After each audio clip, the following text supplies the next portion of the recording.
남자 재력가분이 있었는데 이분이 이제 본처와 사이가 나빠가지고 이제 뭐 결국 다른 여자랑 이제 동거해가지고 혼외자까지 났다. 뭐 이런 사례가 이제 가끔 있잖아요. 자, 이 경우에 그 일단 본처의 지위는 확고합니다. 본처는 이제 상속권도 있고 이혼을 할지 안 할지도 이제 열쇠를 갖고 있고 그다음에 이제 나중에 이혼할 경우에 이혼 재산 분할도 받을 수 있는데 이 동거한 여자는 아무런 법정 권리가 없어요. 위자료도 청구할 수 없고 상속권도 없습니다. 그렇죠. 하지만 이 자녀 같은 경우 있잖아요. 이 혼외자는 똑같아요. 본처 자녀들하고 상속권은 똑같습니다. 우리 법에서는 뭐 혼인 중의 자나 혼인의 자나 혼외자나 차별을 두고 있지 않아요. 상속에서는. 하지만 그 전 단계로 자신이 이 아버지의 아들이라는 거를 증명을 해야 되잖아요. 네. 그런 소송을 해야 되면 그걸 인지청구 소송이라고 해요.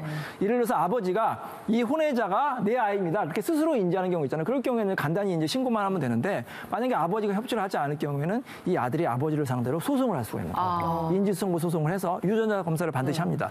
유전자 검사하면 뭐 99.9% 친자가 맞습니다. 이렇게 확인 나오죠. 그러면 이제 판결 통해서 이제 친자가 돼서 가족관계 등록부에 이제 딱 아들로 올라가요. 그러면 이제 상속을 받을 수가 있는 겁니다. 근데 아버지가 돌아가셔 다음이면 어떻게? 돌아가셔도 유전자 검사는 가능합니다. 그래요? 꼭 이제 아버지랑 자녀랑 유전자 검사하는 게 아니라 그 형제들 있잖아요. 네. 이복 형제들.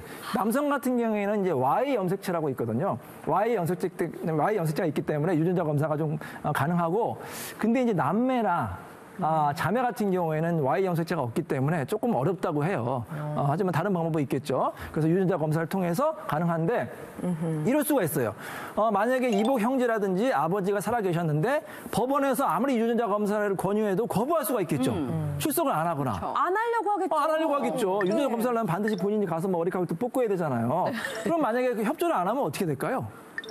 마음 안 될 것 같아. 벌금 내죠. 과태료 내고 말겠다. 상속이 이제 수십억 줘야 되니까. 끝까지 검사 안 하면. 아니 우리 안 하겠죠. 하겠어요? 실제로 이런 인지청구라든지 뭐 친생자 관계 뭐 존재 부존재 확인 소송을 하면은 협조를 하는 경우가 그렇게 많지는 않아요. 그렇겠죠. 출석도 안 하고 아예 협조를 거부합니다. 그렇죠. 그래서 이제 모 유명인의 이제 자녀 아들이 있었는데 본인이 이제 유명인의 아들이라고 소송을 한 거예요.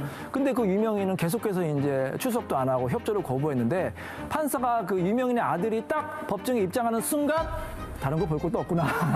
너무 비슷하게 생긴 거예요. 말투라든지.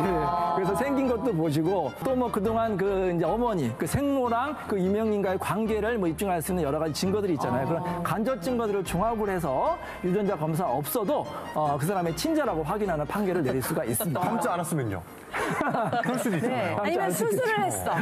네. 뭐 강제 집행 안 되나요? 보면은 여기 어린 황제님께서 강제 집행할 수 있나요? 라고 또 질문 주셨는데. 강제로 집행하기는 어려워요. 그 사람의 유전자 검사를 강제하기는 어렵습니다. 그럼 몰래 만났을 때 머리카락 같은 거 떨어진 거 있으면 이렇게 가져와도 돼요? 근데 반드시 유전자 검사는 본인의 동의를